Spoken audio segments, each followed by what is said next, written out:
non-aggression. Once that lesson sets in, you'll see a session where you... All right, let's talk NXT Spring Breakin.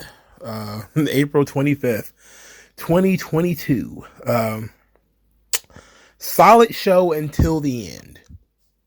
This is one of those rare occasions. Well, actually, I couldn't say it's a rare occasion. For TV anyway. Where the main event is the worst match on the show. This one, absolutely the worst match on the show, is the main event. It probably should have gone on somewhere in the middle, if we be honest. But we'll talk about it when we get there. Let's start out with... matter of fact, let's not do news and notes. We'll pepper the news and notes throughout the show because it's kind of important to the stories that we'll be talking about. All right, so the cold open for Spring Breakin was essentially a barbecue cookout with all the various wrestlers, some of whom will not be on the show, playing cornhole. They're hanging out near fountains. They're at picnic tables. A big body Javi got thrown into a fountain. It's just it feels very MTV. It doesn't feel like a wrestling show. This feels like the beginning of a sitcom or something like that.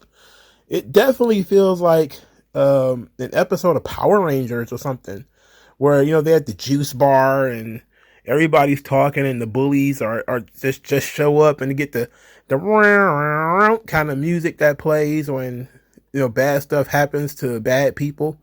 And it's like, why? This is so unusual. It's such an unusual cold open.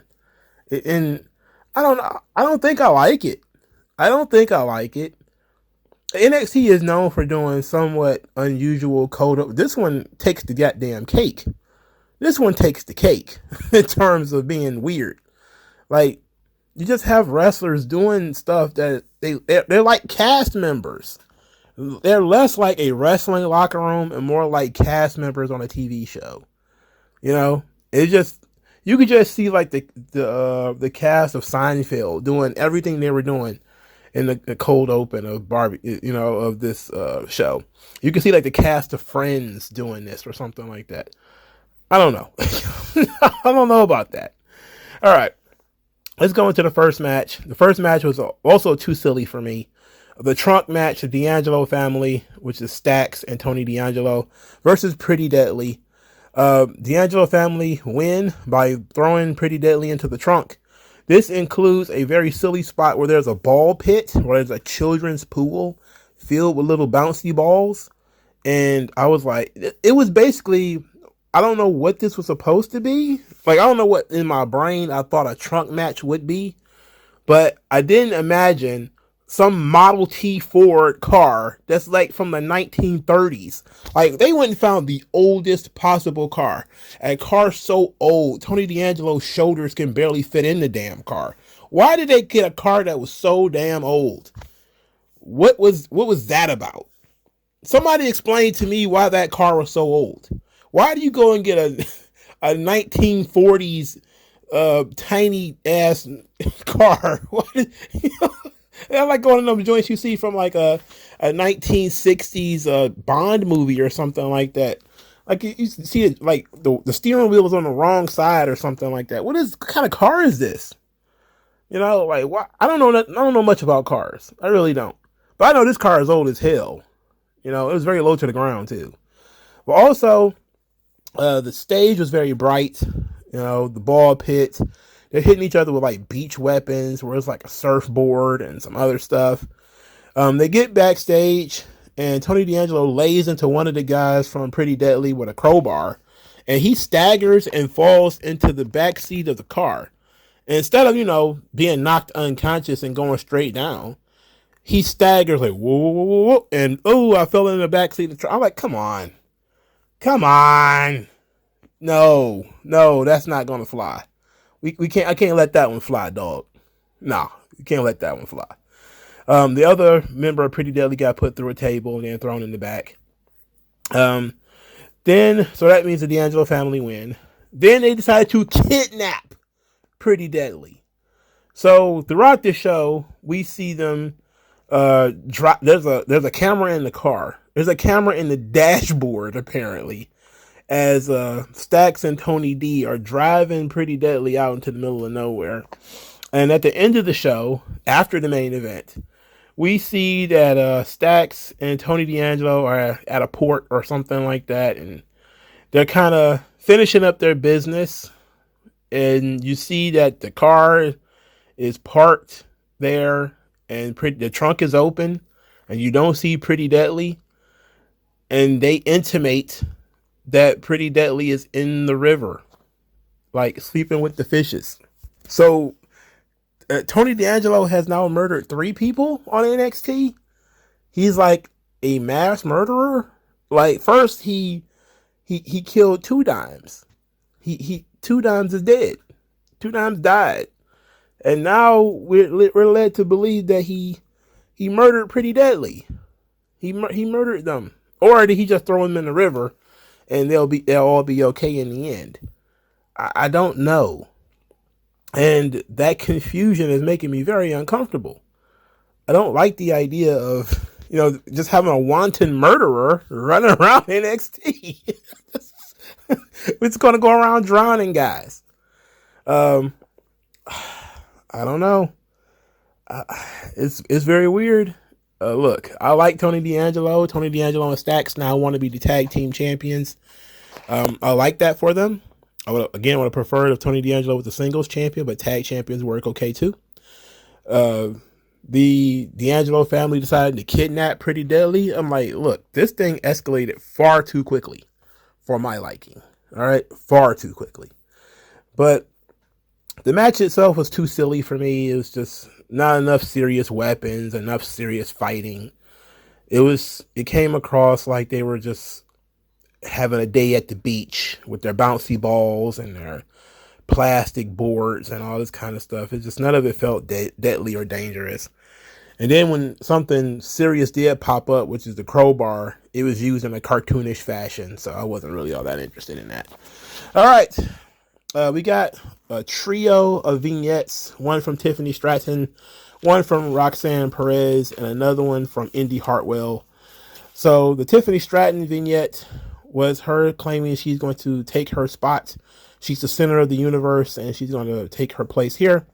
Roxanne Perez is a crybaby, claiming she never lost her title, and that Indy's 15 minutes of fame are over. I like Tiffany Stratton. We'll talk about her more in a minute. Roxanne Perez has bows in her hair and says that her friends when she was growing up were more into Disney princesses, but she was interested in WWE. And she put these bows in her hair to represent the little girls in the crowd who were once just like her. And now they feel the need to be seen. I said instantly, I do not like Roxanne Perez. That did it. That turned the corner. I was on the fence. Like the whole anxiety thing, I thought it was kind of childish, kind of weird. And now this, I'm like, you can fire this sumbitch into the sun if you want to, if you were so inclined. We don't need Roxanne. She has no personality. We're not doing this. She sucks. It was my dream. I want to do my dream. And then it was, I'm doing this to show my anxiety. And now it's all the little girls who are watching in the crowd that were once like, no, all of this is awful. This is the third strike. You are out. Out. She sucks. She has zero personality. They can't even come up with a good reason for her to exist on this show. Bring somebody else in. Since it's a TV show and it's a cast, we need to change her like Aunt Viv. We get somebody else to play Roxanne Perez. She sucks. The third one was Indy Hartwell in a mirror. She sucks too. And this main event absolutely blows. Now, the best part of it was Tiffany Stratton and Roxanne Perez when they were in the ring one-on-one. It didn't help that the crowd was kind of low energy for this match. They absolutely did not care about it. Roxanne Perez she pulled a commander where she tried to do a springboard double arm drag and botched it. I was just kind of like, that put the battery in my back even more. Because I was like, man, at least she's good at wrestling. But then you put her in this triple threat environment and she's botching stuff. I'm like, it's all bad decisions being made. She was pushed too soon and now she looks silly. They did a spot where Tiffany Stratton did a swanton off the top of rope and took out Roxanne and Indy. Then they did a spot where Indy was injured. She was holding her foot. Medical came in, escorted her away. This killed what little energy there was in the match because apparently Indy Hartwell was the only one that was actually over. So then from this point, Tiffany Stratton and Roxanne Perez are trying to make it work just between the two of them. And they started doing okay. You know, it's Tiffany Stratton has a really long chin lock on Roxanne Perez as they try to, I guess, talk out what they were going to do next. But then there's a very interesting spot where Roxanne does a crossbody, but Tiffany Stratton counters it, rolls through, puts her up on her shoulders, and I think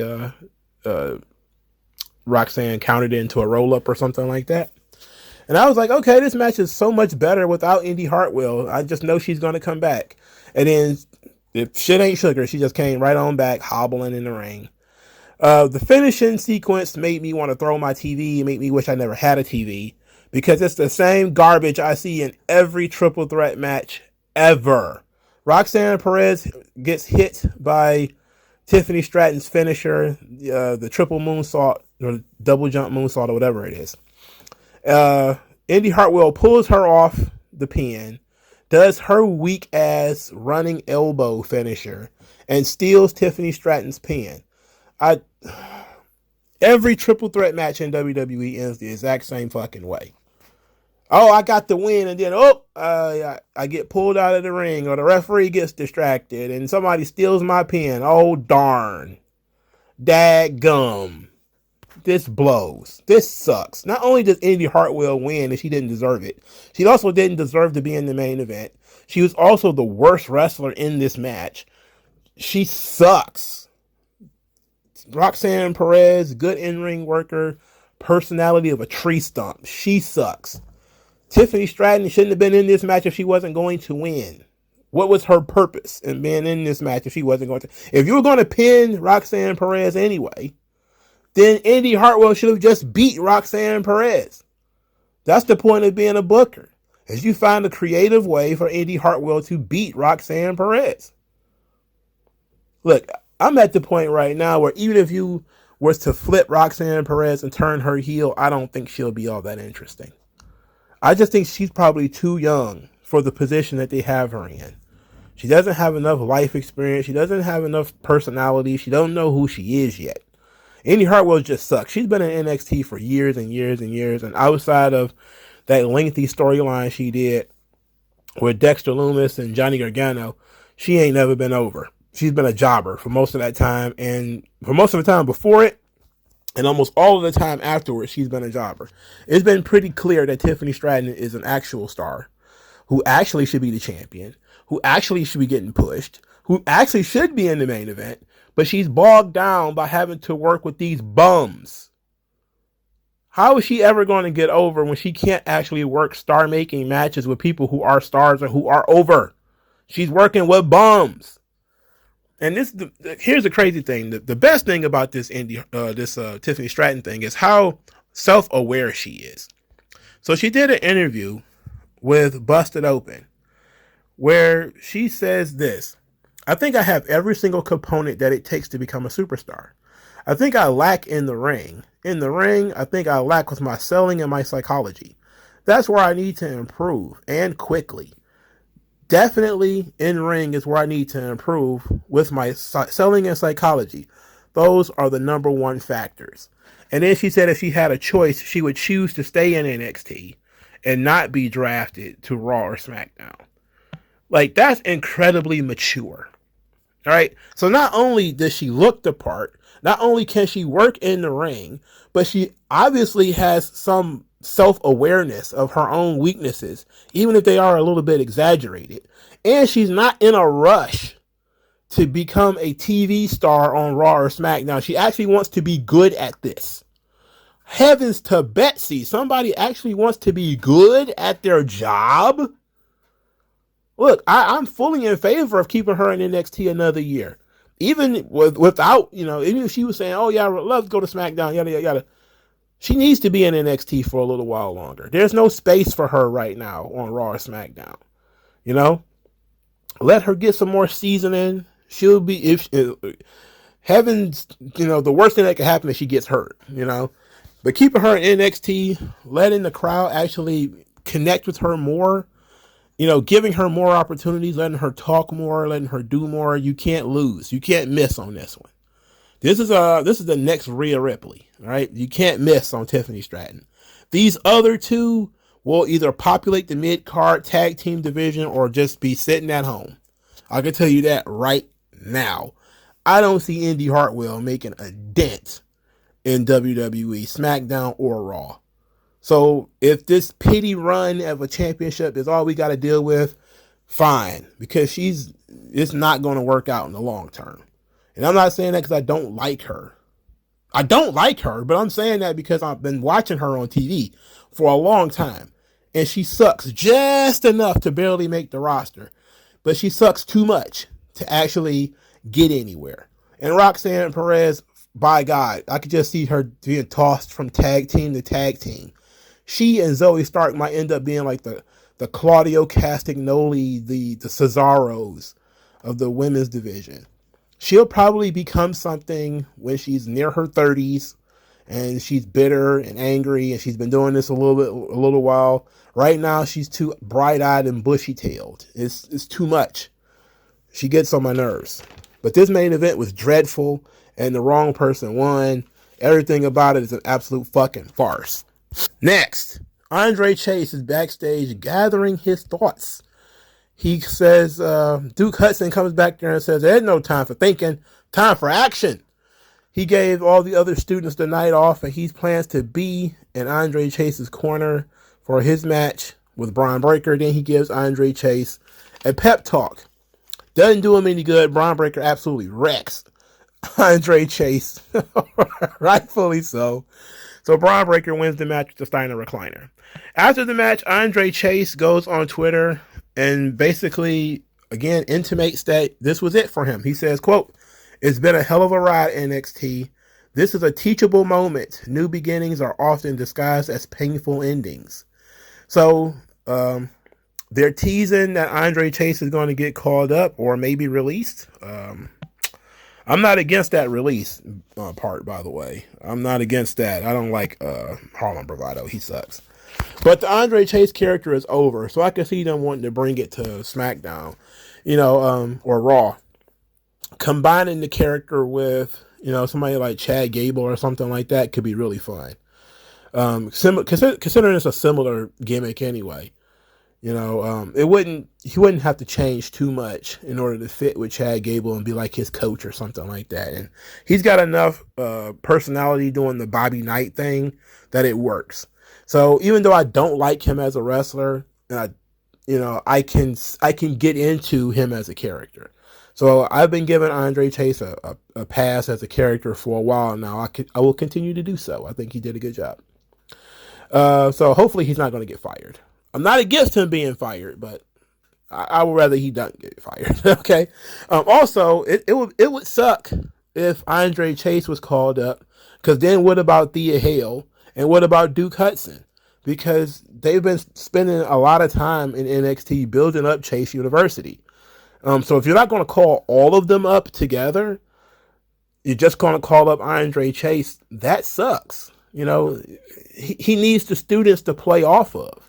And Thea Hale actually does play a very important role in the gimmick as being the really enthusiastic, scrappy dude kind of character. She's entirely too young to be on SmackDown or Raw right now. She's only literally 18. So I don't know. Andre Chase is in his 30s, I think. So him hanging out in NXT, probably not necessary. The gimmick is mature enough. I think the gimmick can work if you allow him to do, if you bleep out, comedically him cussing out students and stuff like that. It could be very fun. The issue is we need the students. So we need to have the students too. We can't just have just him. And part of what made Andre Chase fun was the Chase, the student body that was in the crowd. They used to get real hype for him. Like, that's the kind of thing that we really need. So, we'll see. Okay. Braun Breaker wins. So, Ilya Dragunov and Donovan Dijak, they got into a fight backstage, and when Dijak just immediately threw Ilya Dragunov head into the ladders, and then he dribbled his head on the floor, and then he tried to crush him with a gate, and I was like, God damn, does he owe him money? Did he bang his wife? Are they secretly in the parking lot? And I don't, you know, like, what's happening here? He tried to murder this man for no other reason than because Ilya Dragunov thinks he's tough. He thinks he's a tough guy. So Dijak is like, I'll murder you. I'll murderize you. I'm like, wow. You know, can we at least get a motive for this attempted homicide here? But I thought their match was going to be on this show. I was wrong in that. That's fine. It'll be a fine main event for 2 weeks or something like that. So it'll work. The third match on the show was really good. Lyra Valkyria versus Cora Jade. I actually enjoyed this match. Neither one of them botched anything. Cora Jade could still need some work. I didn't necessarily enjoy the finishing sequence because Cora Jade's matches are becoming kind of formulaic, where she goes out and gets the stick. The referee takes it. While the referee's back is turned, she does something illegal and hits her finisher and wins. It's like we've pulled this trick with Cora Jade numerous times already. So I'm kind of over that. But Lyra Valkyria is really good. I think she could be a big star on the women's division. She's a little small, but she's highly skilled. And I think, you know, with the right amount of the right push, like if you treated her like Sting, where she didn't talk and basically, like they did in NXT UK, where she was kind of a phantom that, you know, came out and challenged people. She was very mysterious. Her voice and her cutting promos is still fine, but I think if she was treated more mysteriously, like she was in NXT UK, she's more effective. But she busted out a Northern Lights combination, which I've seen. What's his name from the Young Bucks? I've seen him do it, but she did it here, and I thought it was pretty cool. This was just a solid match. You know, Lyra Valkyria is really good. Cora Jade can use a little bit more work, but, you know, it wasn't awful from either one. Very good match.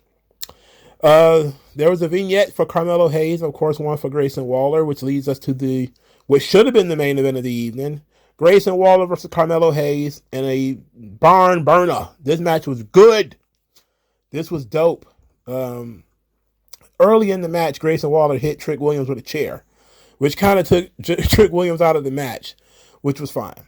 Carmelo Hayes bust out a springboard DDT, where he kind of jumped backwards into the DDT, which I think should be his finisher, if we're being honest. They kind of botched the Grayson Waller rolling stunner counter from the springboard. Grayson Waller was in one of the near corners. He rolled from the near corner as Carmelo Hayes did a springboard, and he springboarded into the stunner. And then Carmelo Hayes rolled outside the ring to prevent the pin. Good psychology there. Good ring awareness. But the contact on the stunner was kind of less than. So that wasn't very good.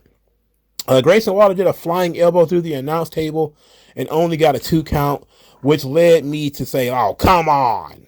You know, now you're being extra. You're going to go through the big elbow smash through the table and everything, only to get a 2 count. Get the fuck out of here. Nothing but net was the finish, which is Carmelo Hayes' flying leg drop finish, which I hate. I hate it so much. But everything else about Carmelo Hayes is on point. The kid rules. After the match, Carmelo Hayes called out Braun Breaker for a rematch at Battleground, which is interesting that the champion is calling out the challenger. At that point, Braun Breaker attacked both Carmelo Hayes and Trick Williams and wrecked them both, which was good. You know, get some more heat on Braun Breaker. He put Trick Williams in the Steiner recliner. So this was good. All of this was good. This was all solid television right here. I enjoyed this. I enjoyed having a TV when Grayson Waller, Carmelo Hayes, and such was on. When Lyra Valkyria and Cora Jade was on. Everything after the first match up till this point, I was like, yeah, hell yeah, we're good. But then, of course, you know, the iron rule of 5. 5 matches are really all we need. This show had 7. So you knew it had to go off the rails eventually, right? All right, so Josh Briggs and Fallon Henley versus Kiana James and Brooks Jensen. The crowd was into this match. I was not. They showed the entire story leading into the match, and Josh Briggs ends up pinning Brooks Jensen. They were telling a story during the match, specifically one between Briggs and Jensen, where Briggs didn't want to actually punch Jensen, so he was, chest chopping him and stuff like that. And then he ended up punching him near the end because Jensen was just being too much of a dickhead.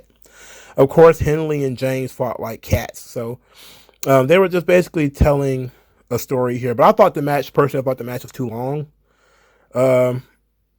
I get it. You needed time to tell the story of Briggs becoming frustrated with Jensen and, then immediately him cutting down Jensen and putting him away. So Briggs pins Jensen. And this is very important because after the match, Jensen is trying to talk to Kiana James. And she tried to slap him and he blocked it. And he's like, "Hey, what's going on? I thought you loved me." And she said, "I never loved you," in the most mean and callous way possible. And you could see his little heartbreak. And I was like, oh no, that's so awful. Oh, that's so awful.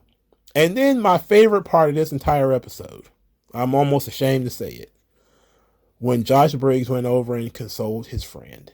He put his big paw on Jensen's shoulder and pulled him on in, let his head hit his shoulder. I was like, that's real friendship right there. I like that. We're telling this story throughout this thing about Briggs still believes in Jensen, still thinks Jensen is a good kid. He's just, a little mixed up. And he's still there to support him. He still got his back. Even after he acted like a doofus, he still had his back. I like that. That's a good story to tell. I am thoroughly enjoying this right here. Didn't care for this match, as much, but the story element is perfectly ludicrous, so I like it. And it also makes perfect sense because now Kiana James is complete mask off. She's no longer even pretending to be nice. She's gone full, mean. So now we got to get Henley involved and blow this thing off somehow. It's probably going to be a battleground, but in what kind of match will Fallon Henley and Kiana James have? And they've been in a feud for a long time. And this feud started out with Kiana James trying to buy the bar, to Fallon Henley giving her attitude about buying the bar, to them, being tag team champions, to Kiana dating Jensen, and now she's broken Jensen's heart. And now Fallon Henley's going to go all mama bear all over her. That's going to be fun.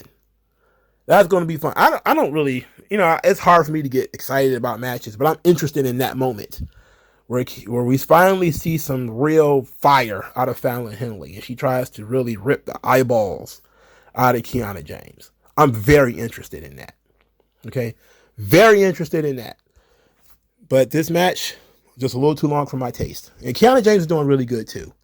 She's doing good. So this whole thing is a nice little thumbs up from me. All right. So Joe Gacy is talking to Joe Coffey about getting the Dyad a tag team championship match. Gacy says if he beats Joe Coffey, then the Dyad will get a tag team title match. But if Joe Coffey wins, then the Dyad cannot get a tag team title match as long as Gallus are the tag team champions. That is a deal that they agreed to.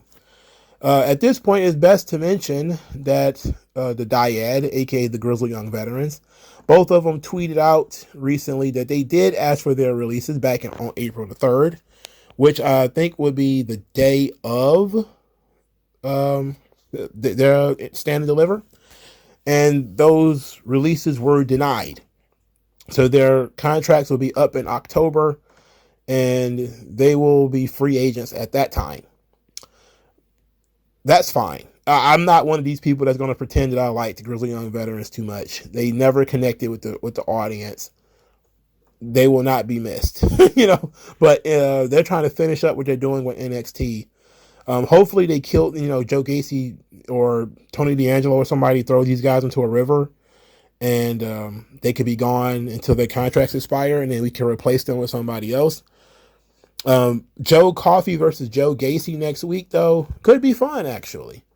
Gacy's he's underutilized as a talent, when he's not being Skeletor, which was the Braun Breaker feud, which I think broke the character because they went so far with it that I think they actually broke the character, and now they have a difficulty recalibrating him. They definitely went too far, They went way too far for that Braun Breaker feud. But a match with him and Joe Coffey ought to be good. The problem we're going to have here is figuring out who's the babyface and who's the heel, because Gallus were heels last time I checked. And so were the Schism. So who's the babyface, who's the heel? We'll figure it out next time on NXT. Next up, we had a Scripps vignette where he's out in the rain on top of a gargoyle like Batman. He's continuing to suggest that there's going to be a mask versus mask match with Axiom, but it was not announced. Just get it out of the way, please. Just please get it out of the way. Is it possible that we can unmask both of them? Is it entirely possible we can do that? Can we unmask both of them? Can they both fuck off forevermore? I don't know. I liked A-Kid. Reginald was fine for what he was, but Scripps is not working. Axiom is not working. Both of these gimmicks suck. Both of these guys are better off without the gimmicks that they're in. So if it's possible for them to both lose, can Shawn Michaels find a way to make it so?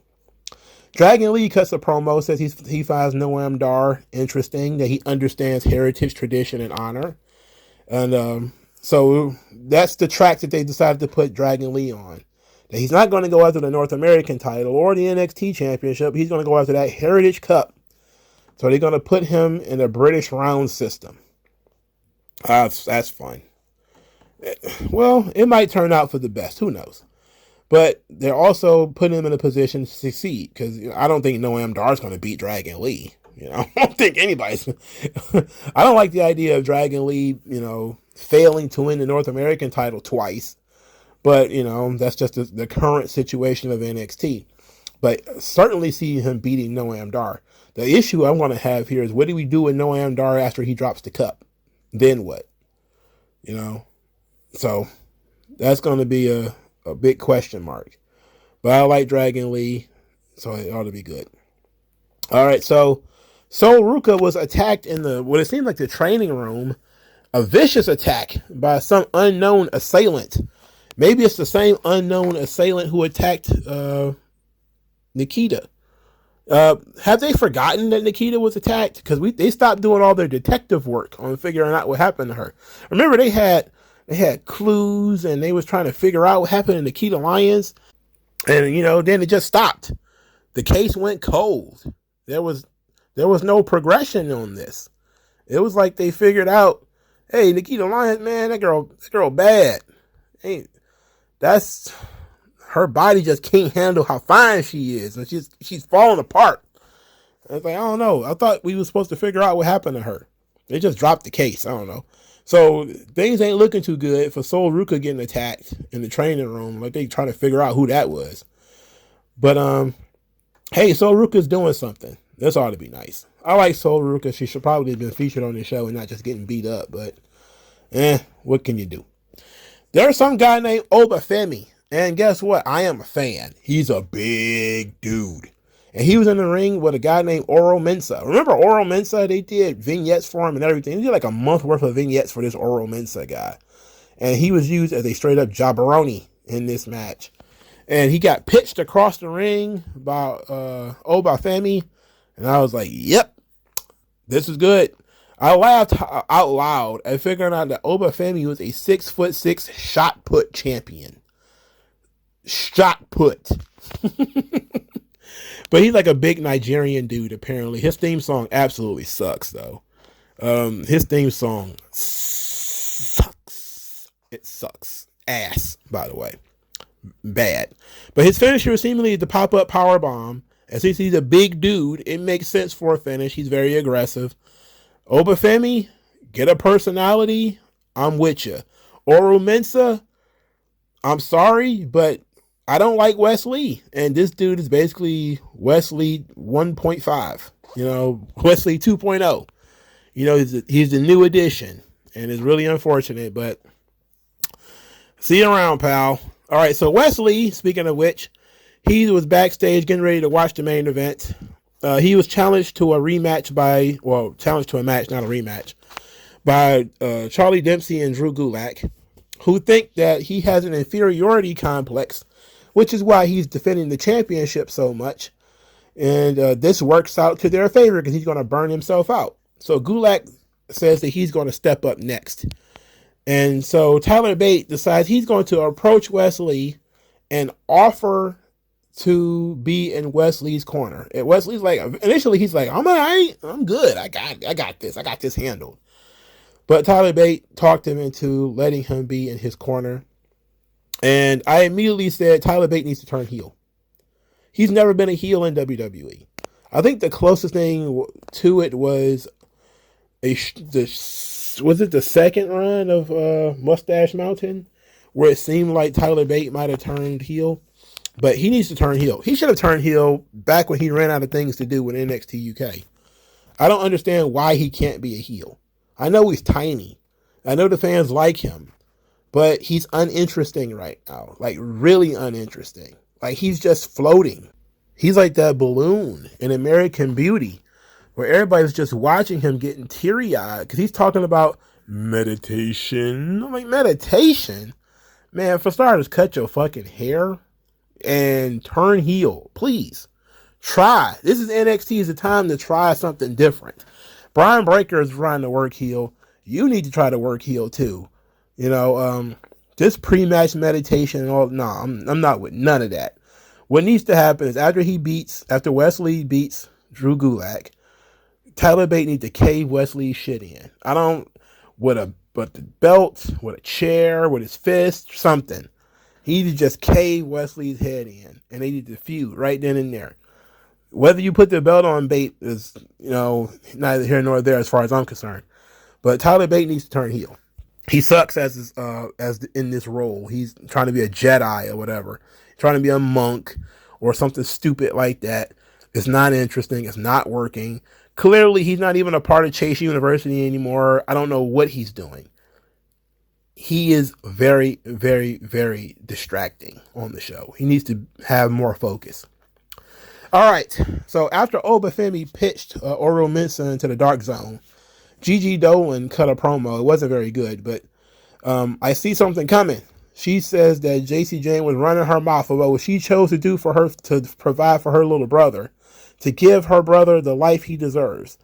But since JC Jane is so worried about him, she's going to bring her little brother to sit ringside as she kicks JC Jane's face in next week.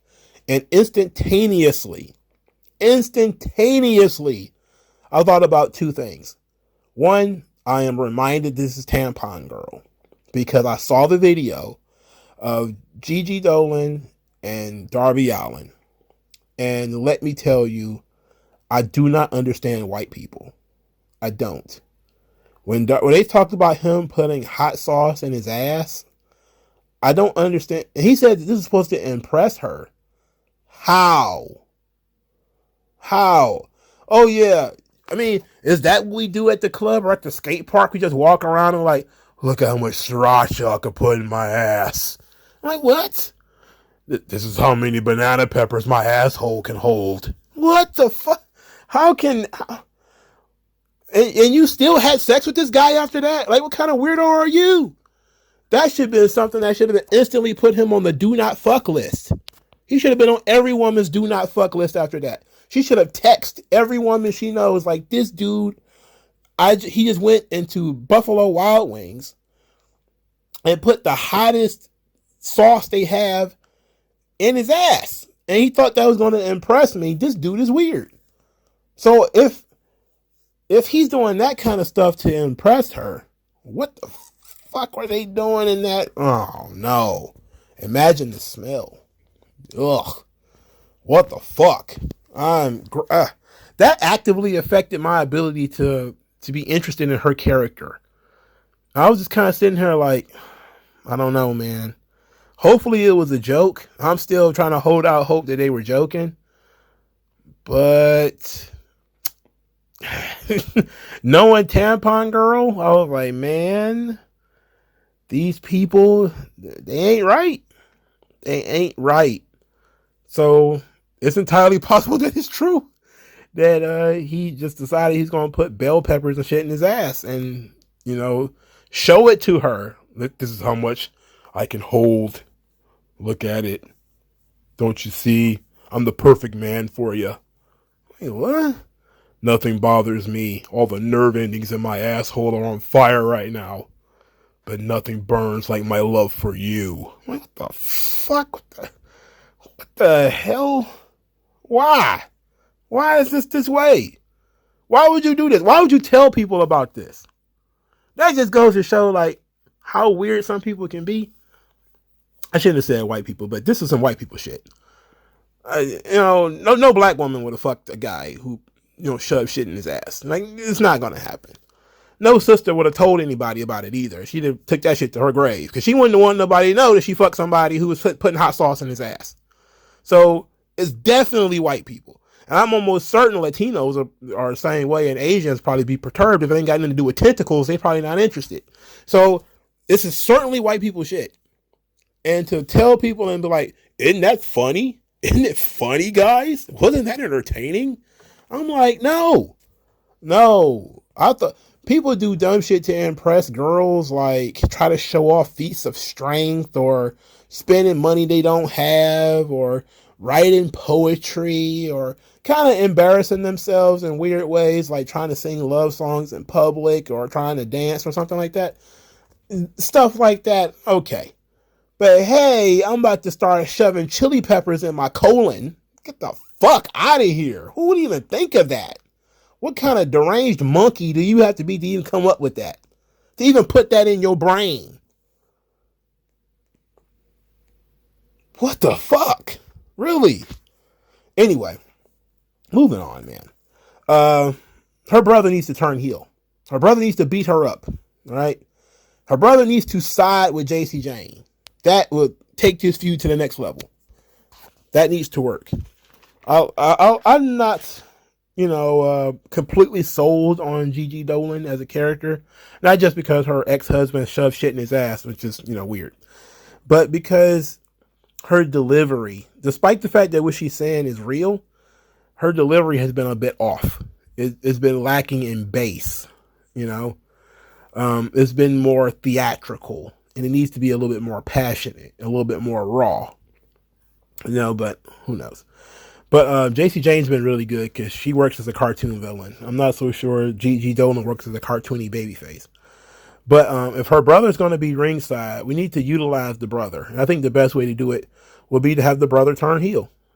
They should have like that Christian Trish Stratus kiss in the middle of the ring at the end of the show, where it's like really gross and over the top, and it's so way that it's in no way romantic, and they can't really catch feelings. So it's like really, I just watched something on TV where it was like that the characters' tongues were dancing on each other and everything. It was so over the top, like ugh, like it needs to be like that. You need to have that guttural dislike for it, so you won't get like ooh la la, that's kind of hot. They're like, no. It needs to be like gross, funky, hatred. Like it's done out of spite. That's what it needs to be. It doesn't need to have any romance. It needs to have 100% spite involved in it. That would be fun. But I don't think they'll do that.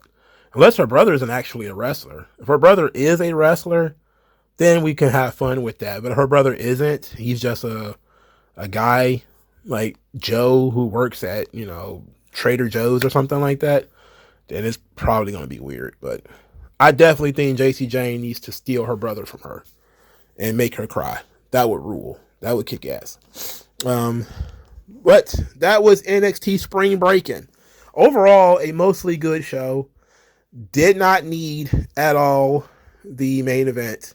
We probably could have pushed Obafemi debut till next week. We probably also could have pushed or did it the week before, because I just feel like we had enough on this show. And they had the overrun, the 15-minute overrun for the main event. And I felt like the main event shouldn't have been the main event at all. You know, I wish that the trunk match wasn't so cartoonish and didn't have such colorful, bright weapons and all this kind of stuff. It just kind of felt weird to me. But overall, though, you can't really complain about it. Lyra Valkyria versus Cora Jade was very good. Grayson Waller versus Carmelo Hayes was very good. The mixed tag team match was pretty good too. And had a really good emotional moment at the end. So I enjoyed most of this. You know, pretty positive on this show. Thumbs up from Mongo. What say you folk? Like, share, subscribe. I love my white friends, by the way. I don't think all my white friends are Tony Hawk skaters who shove like sriracha up your ass. I don't believe that. I just think that if people are putting odd objects up their rectum as a joke for funsies and not for like sexual pleasure, I would think most of those people would be Caucasian males based off of how much MTV I've watched as a kid. You know, like just constantly with the ridiculousness and the jackass and, you know, hearing stories about, you know, JBL, you know, putting soap in people's butt cheeks and, you know, all the gay jokes I've heard about wrestling locker rooms. You have to be a part of that, bunch. Oh, I don't see Bad News Allen or Bad News Brown doing butt shit in the locker room. I just don't see it. You know, I don't think that's something Mark Henry was down with or Ahmed Johnson. You know, I don't think they probably thought that was funny. Yeah, I don't think they thought that was a joke. Okay. So I'm sitting here looking at this Darby Allin thing like, man, can't be nothing but these white boys. Can't be nothing but. And for her to continue, I can't, like, the weird thing is, I'm never going to get over it because I can't believe she had sex with him after that. Like, that was entertaining to her. She felt like, yeah, this guy's sexy. I would totally let him climb on top of me. Asshole full of banana peppers and, you know, hot sauce. Like, what the what?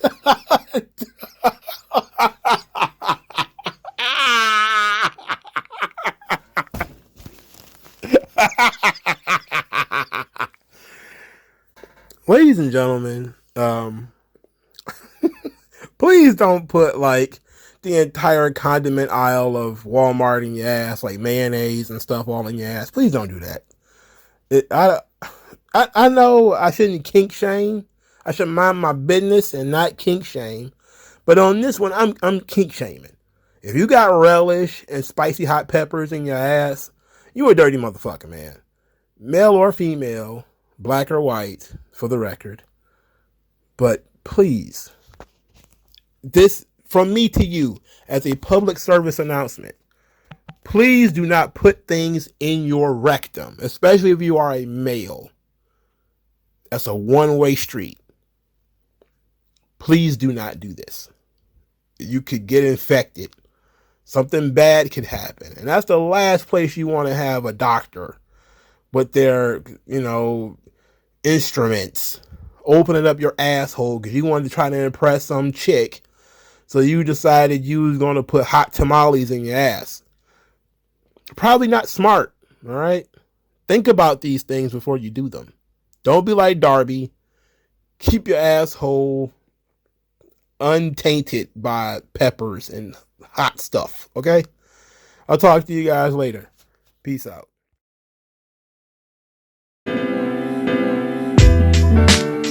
Tell me what's worse than learning all that you led to believe was all horse crap. They distort